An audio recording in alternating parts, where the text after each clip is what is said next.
मेरे प्यारे स्टूडेंट्स, क्या हाल चाल। हमें उम्मीद है आप सब स्वस्थ होंगी, मस्त होंगी और आप सबकी तैयारी एकदम शानदार तरीके से चल रही होगी। तो स्वागत है एक बार फिर से बहुत ही ज़बरदस्त सेशन में फीमेल हेल्थ वर्कर के नर्सिंग क्लास में स्वास्थ्य केंद्र प्रबंधन टॉपिक में हम लेक्चर नंबर 7 आज पढ़ने वाले हैं। शानदार तरीके से 30 MCQ क्वेश्चन करेंगे। 30 में से आपके कितने सही होते हैं कमेंट में ज़रूर बताइएगा। तो आइए शुरुआत करते हैं सेशन की बहुत ही बेहतरीन तरीके से।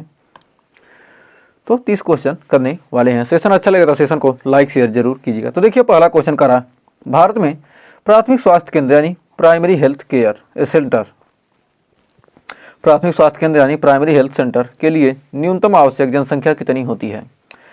10,000 से 20,000, 20,000 से 30,000, 30,000 से 40,000, 40,000 से 50,000। तो हमारा इसका राइट आंसर हो जाएगा कौन सा? हमारा राइट आंसर हो जाएगा 20 से 30,000 यानी ऑप्शन नंबर बी। तो बढ़ते हैं आगे। कह रहा है सामुदायिक स्वास्थ्य केंद्र CHC कम्युनिटी हेल्थ सेंटर में न्यूनतम कितने डॉक्टर होने चाहिए? 2, 4, 6, 8। तो कम्युनिटी हेल्थ सेंटर यानी CHC में कितने डॉक्टर होने चाहिए? तो ऑप्शन नंबर रहेगा बी, 4 होने चाहिए। नेक्स्ट। तो देखिए तीसरा क्वेश्चन का रहा, स्वास्थ्य केंद्र में नेशनल आयरन प्लस इनिशिएटिव या नीपी का मुख्य उद्देश्य क्या है? कुपोषण कम करना, आयरन की कमी से होने वाले एनीमिया को रोकना, गर्भवती महिलाओं की देखभाल करना, नवजात शिशु की देखभाल। तो कह रहा स्वास्थ्य केंद्र में national iron plus initiative, national iron plus initiative यानी नीपी का मुख्य उद्देश्य क्या है? तो हमारा आयरन की कमी से होने वाले एनीमिया को क्या करना? रोकना। तो उम्मीद है यहाँ तक आपको कोई डाउट नहीं होगा। तो बढ़ते हैं आगे। कह रहा भारत में उप स्वास्थ्य केंद्र का प्रबंधन, सब सेंटर का प्रबंधन कौन करता है? Doctor, nurse, ANM, pharmacist. तो हमारा यहाँ पर राइट आंसर क्या हो जाएगा? उप स्वास्थ्य केंद्र यानी सब सेंटर का प्रबंधन कौन करता है? हमारा हो जाएगा option number C, ANM। Next. कह रहा स्वास्थ्य केंद्रों में नवजात शिशु पुनर्जीवन, न्यूबॉर्न रेसुसिटेशन के लिए कौन सा उपकरण आवश्यक है? ऑक्सीजन सिलेंडर, ग्लूकोमीटर, बैग और मास्क, BP मशीन। तो कह रहा नवजात शिशु को पुनर्जीवन के लिए, नवजात शिशु के पुनर्जीवन के लिए कौन सा उपकरण आवश्यक है? तो हमारा राइट आंसर हो जाएगा ऑप्शन नंबर सी, बैग और मास्क। नेक्स्ट। कह रहा किसी स्वास्थ्य केंद्र में जननी सुरक्षा योजना JSY जननी सुरक्षा योजना का उद्देश्य क्या है? सुरक्षित प्रसव को बढ़ावा देना, महिलाओं को मुफ्त दवा देना, नवजात शिशु को पोलियो ड्रॉप्स देना, माताओं को पोषण प्रदान करना। तो हमारा छठे का राइट आंसर क्या हो जाएगा? हो जाएगा ऑप्शन नंबर ए, सुरक्षित प्रसव को बढ़ावा देना। तो बढ़ते हैं अगले क्वेश्चन की तरफ। देखिए अगला क्वेश्चन क्या कर रहा है। कह रहा स्वास्थ्य केंद्रों में औषधि भंडार के लिए आदर्श तापमान कितना होना चाहिए? 0 से 5 डिग्री सेल्सियस, 2 से 8 डिग्री सेल्सियस, 10 से 15 डिग्री सेल्सियस, 15 से 20 डिग्री सेल्सियस। तो हमारा 7वें का राइट आंसर क्या हो जाएगा? तो हो जाएगा 2 से 8 डिग्री सेल्सियस। स्वास्थ्य केंद्र में क्या औषधि भंडारण के लिए आदर्श तापमान कितना होना चाहिए? 2 से 8 डिग्री सेल्सियस। नेक्स्ट। कह रहा स्वास्थ्य केंद्रों में स्क्रीनिंग एंड काउंसलिंग सेंटर किस उद्देश्य से बनाया जाता है? मातृ एवं शिशु से देखभाल, गैर संचारी रोगों की रोकथाम, परिवार नियोजन परामर्श या उच्च रक्तचाप और मधुमेह जांच। तो हमारा 8वें का राइट आंसर हो जाएगा option number D, screening and counselling centre किस उद्देश्य से बनाया जाता है? उच्च रक्तचाप और मधुमेह जांच के लिए। तो बढ़ते हैं आगे। कह रहा उप स्वास्थ्य केंद्र में integrated child development services ICDS का मुख्य उद्देश्य क्या है? गर्भवती महिलाओं के लिए टीकाकरण, बच्चों में कुपोषण कम करना, किशोरियों के लिए परामर्श, HIV या एड्स रोकथाम। तो हमारा 9वें का राइट आंसर हो जाएगा ऑप्शन नंबर बी, बच्चों में कुपोषण को कम करना। तो बढ़ते हैं 10वें क्वेश्चन की तरफ। तो देखिए 10वां क्वेश्चन क्या कह रहा है। कह रहा स्वास्थ्य केंद्रों में कुष्ठ रोग नियंत्रण कार्यक्रम किस योजना के अंतर्गत आता है? राष्ट्रीय स्वास्थ्य मिशन, राष्ट्रीय कुष्ठ उन्मूलन कार्यक्रम, आयुष्मान भारत रोग निगरानी कार्यक्रम। तो हमारा 10वें का राइट आंसर क्या हो जाएगा? हो जाएगा ऑप्शन नंबर बी, राष्ट्रीय कुष्ठ उन्मूलन कार्यक्रम। तो बढ़ते हैं 11वें क्वेश्चन की तरफ। तो 11वां क्वेश्चन देखिए कह रहा ग्रामीण स्वास्थ्य केंद्रों में स्कूल हेल्थ प्रोग्राम किसके अंतर्गत आता है? राष्ट्रीय पोषण मिशन, RBSK, मिशन इंद्रधनुष, प्रधानमंत्री मातृ वंदन योजना। तो हमारा 11वें का राइट आंसर हो जाएगा ऑप्शन नंबर बी, RBSK। तो बढ़ते हैं आगे। 12वां देखिए करा प्राथमिक स्वास्थ्य केंद्र में सेफ मदरहुड इंटरवेंशन SMI का मुख्य उद्देश्य क्या है? शिशु मृत्यु दर को कम करना, गर्भवती महिलाओं की मृत्यु दर को कम करना, गर्भावस्था के दौरान पोषण बढ़ाना, नवजात शिशु देखभाल में सुधार। तो हमारा 12वीं का राइट आंसर क्या हो जाएगा? तो 12वीं का राइट आंसर हो जाएगा ऑप्शन नंबर बी, गर्भवती महिलाओं की मृत्यु दर को कम करना। तो बढ़ते हैं आगे। कर स्वास्थ्य केंद्रों में national viral hepatitis control programme का मुख्य उद्देश्य क्या है? लीवर संक्रमण का उपचार, हेपेटाइटिस संक्रमण की रोकथाम, हेपेटाइटिस वैक्सीन वितरण, उपरोक्त सभी। तो हमारा 13वें का राइट आंसर क्या हो जाएगा? तो हो जाएगा ऑप्शन नंबर डी, उपरोक्त सभी। बढ़ते हैं आगे। देखिए 14वां क्वेश्चन क्या करा, भारत में स्वास्थ्य केंद्रों में इलेक्ट्रॉनिक हेल्थ रिकॉर्ड का उद्देश्य क्या है? मरीजों की डिजिटल मेडिकल हिस्ट्री रखना, अस्पताल की स्टाफ लिस्ट तैयार करना, दवा की खरीद और बिक्री ट्रैक करना, ऑपरेशन थिएटर का रख रखाव। तो हमारा 14वें का राइट आंसर हो जाएगा ऑप्शन नंबर ए, मरीजों की डिजिटल मेडिकल हिस्ट्री रखना। तो बढ़ते हैं आगे। कर स्वास्थ्य केंद्रों में प्रसव पूर्व जांच कितनी बार की जानी चाहिए? कम से कम 2 बार, कम से कम 4 बार, 5 बार, केवल प्रसव से पहले। तो हमारा 15वें का राइट आंसर क्या हो जाएगा? कम से कम 4 बार, ऑप्शन नंबर बी हो जाएगा सही। प्रसव पूर्व कितनी बार जांच होना चाहिए? कम से कम 4 बार होना चाहिए। तो बढ़ते हैं अगले क्वेश्चन की तरफ। तो बढ़ते हैं आगे, एक सेकंड। तो देखिए 16वां क्वेश्चन का रहा, भारत में उप स्वास्थ्य केंद्रों में नवजात शिशु देखभाल इकाई SNCU की स्थापना किस उद्देश्य से की गई? SUCN की स्थापना किस उद्देश्य से की गई थी? कुपोषित बच्चों की देखभाल, गंभीर रूप से बीमार नवजातों की देखभाल, नवजात टीकाकरण, परिवार नियोजन, जागरूकता।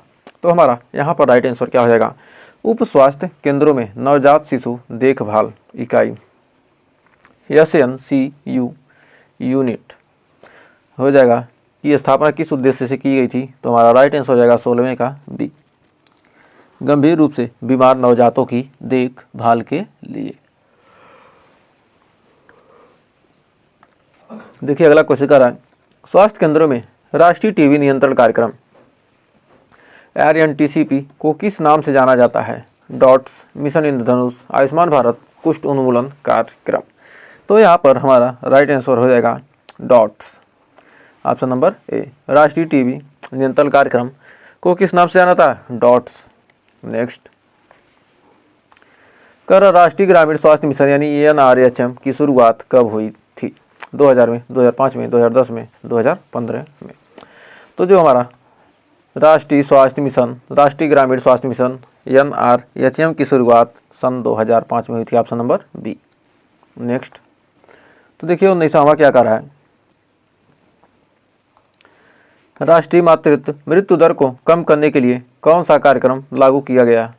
JSY, RBSK, PMSMA, PMMVY। तो हमारा राष्ट्रीय मातृत्व मृत्यु दर को कम करने के लिए कौन सा कार्यक्रम लागू किया गया?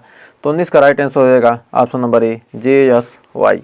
तो बढ़ते हैं 20वें क्वेश्चन की तरफ। का स्वास्थ्य केंद्रों में एनीमिया मुक्त भारत अभियान का उद्देश्य क्या है? किशोरियों में एनीमिया कम करना, गर्भवती महिलाओं में हीमोग्लोबिन स्तर सुधारना, आयरन और फोलिक एसिड की आपूर्ति बढ़ाना, उपरोक्त सभी। तो हमारा 20वें का राइट आंसर हो जाएगा ऑप्शन नंबर डी, उपरोक्त सभी। स्वास्थ्य केंद्र में क्या एनीमिया मुक्त भारत के लिए किशोरियों में एनीमिया कम करना, गर्भवती महिलाओं को हीमोग्लोबिन स्तर सुधारना और आयरन और फोलिक एसिड की आपूर्ति को बढ़ाना से क्या कहते हैं? हम एनीमिया मुक्त भारत बना सकते हैं। नेक्स्ट, कर राष्ट्रीय डिजिटल हेल्थ मिशन NDHM का मुख्य उद्देश्य क्या है? डिजिटल हेल्थ रिकॉर्ड बनाना, मरीजों को ऑनलाइन परामर्श देना, टेली मेडिसिन सेवाएं प्रदान करना, उपरोक्त सभी। तो हमारा 21वें का राइट आंसर क्या हो जाएगा? Option number D. करा क्या राष्ट्रीय डिजिटल हेल्थ मिशन के अंतर्गत क्या किया जाए? डिजिटल हेल्थ का रिकॉर्ड रखा जाए, मरीजों को ऑनलाइन परामर्श भी दिया जाए, टेली मेडिसिन सेवाएं क्या किया जाए? उपलब्ध कराई जाए, यानी सभी सुविधाएं क्या होंगी, तो हमारा क्या होगा, राष्ट्रीय डिजिटल हेल्थ मिशन का उद्देश्य पूरा होगा। नेक्स्ट, कर प्राथमिक स्वास्थ्य केंद्र यानी PSC प्राइमरी हेल्थ सेंटर में चिकित्सा अधिकारी के अलावा अन्य कौन कौन से कर्मचारी अनिवार्य रूप से होते हैं? केवल ANM और फार्मासिस्ट, ANM लैब टेक्नीशियन और फार्मासिस्ट, केवल स्टाफ नर्स और ANM, केवल लैब टेक्नीशियन और सफाई कर्मचारी। तो हमारा 22वें का राइट आंसर हो जाएगा option number B, ANM lab technician और फार्मासिस्ट क्या होते हैं, प्राइमरी हेल्थ सेंटर में चिकित्सा अधिकारी के अलावा होते हैं। नेक्स्ट, तो देखिए हमारा 23वां क्वेश्चन क्या करा भारत में राष्ट्रीय स्वास्थ्य मिशन यानी NHM नेशनल हेल्थ मिशन के तहत उप स्वास्थ्य केंद्रों में किसके माध्यम से मात्र स्वास्थ्य सेवाएं दी जाती हैं?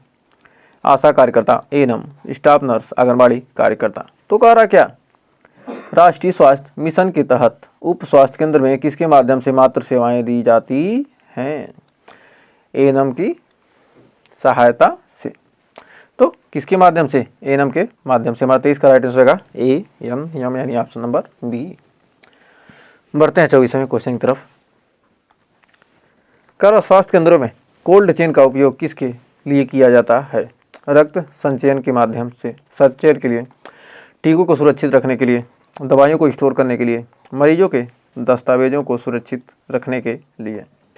तो हमारा कर स्वास्थ्य केंद्रों में कोल्ड चेन का उपयोग किसके लिए किया जाता है? तो हमारा 24 का right answer option number B, टीकों को सुरक्षित रखने के लिए। तो कोल्ड चेन का उपयोग किसके लिए? टीकों को सुरक्षित रखने के लिए किया जाता है। नेक्स्ट, कर 25वां क्वेश्चन, उप स्वास्थ्य केंद्रों में मिशन परिवार विकास किस उद्देश्य से शुरू किया गया था? कुपोषण कम करने के लिए, परिवार नियोजन सेवाएं बढ़ाने के लिए, नवजात मृत्यु दर को कम करने के लिए, गर्भवती महिलाओं की सहायता के लिए। तो हमारा 25वें का राइट आंसर हो जाएगा ऑप्शन नंबर बी, परिवार नियोजन सेवाएं बढ़ाने के लिए। क्या मिशन परिवार विकास किस उद्देश्य से शुरू किया गया? परिवार नियोजन सेवाएं बढ़ाने के लिए। 25 का बी। बढ़ते हैं 26, ग्रामीण स्वास्थ्य केंद्रों में टीकाकरण दिवस कितनी बार मनाया जाता है? सप्ताह में 1 बार, महीने में 2 बार, महीने में 1 बार, हर 3 महीने में। तो कह रहा है ग्रामीण स्वास्थ्य केंद्रों में टीकाकरण दिवस कितनी बार मनाया जाता है? तो हमारा 26 का right answer option number B, महीने में 2 बार। नेक्स्ट, कर स्वास्थ्य केंद्रों में रेफरल सिस्टम का क्या महत्व है? स्वास्थ्य केंद्रों में रेफरल सिस्टम का क्या महत्व है? गंभीर मरीजों को उच्च स्तर की चिकित्सा सुविधा देना, मरीजों को मुफ्त दवाइयाँ उपलब्ध कराना, स्वास्थ्य केंद्रों में मरीजों की संख्या कम करना, या टीकाकरण रिकॉर्ड रखना। कर रेफरल सिस्टम का महत्व क्या है? तो रेफरल सिस्टम का महत्व है कि गंभीर मरीज को उच्च स्तर की चिकित्सा सुविधा देना। नेक्स्ट, कर भारत में कायाकल्प योजना किससे संबंधित है? स्वास्थ्य केंद्रों की स्वच्छता और बुनियादी ढांचे में सुधार, ग्रामीण क्षेत्रों में मुफ्त दवा वितरण, अस्पतालों में डॉक्टरों की संख्या बढ़ाना, गर्भवती महिलाओं में वित्तीय सहायता। तो कह रहा क्या, जो भारत में कायाकल्प योजना किससे संबंधित है? तो हमारा 28 का हो जाएगा ऑप्शन नंबर ए, स्वास्थ्य केंद्रों की स्वच्छता और बुनियादी ढांचे में क्या करना? सुधार करना। तो बढ़ते हैं अगले क्वेश्चन की तरफ। कह रहा है राष्ट्रीय बाल स्वास्थ्य कार्यक्रम RBS के तहत कितने प्रकार की बीमारियों की स्क्रीनिंग की जाती है? 2, 4, 6, 8। तो कितने प्रकार की बीमारी?